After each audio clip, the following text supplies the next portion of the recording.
Welcome back to the Business Lab. Today we're breaking down dropshipping, one of the most talked about ways to make money online.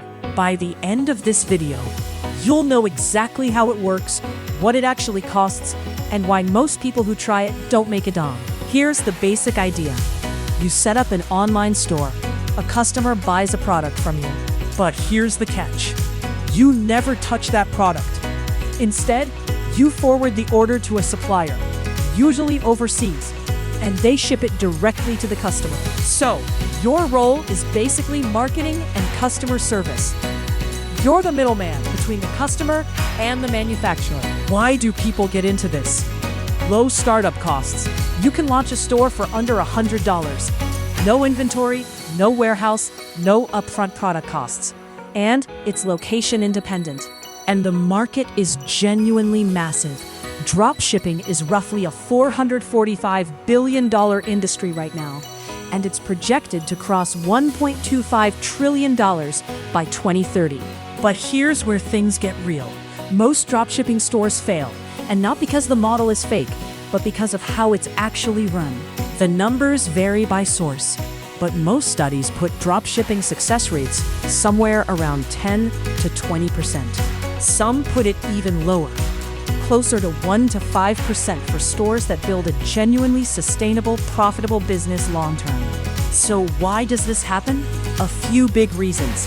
First, margins are thin. Most dropshippers operate on net profit margins of around 15 to 20%, and beginners often fall below 10% once you factor in ad spend, platform fees, and returns. That means for every $10,000 in sales, a successful dropshipper might walk away with only $1,500 to $2,000 in actual profit. Second, ad costs have skyrocketed. Facebook and TikTok ads used to be cheap.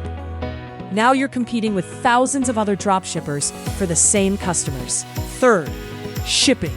In a recent survey of over 3,000 store owners, 64% said shipping delays were their single biggest pain point.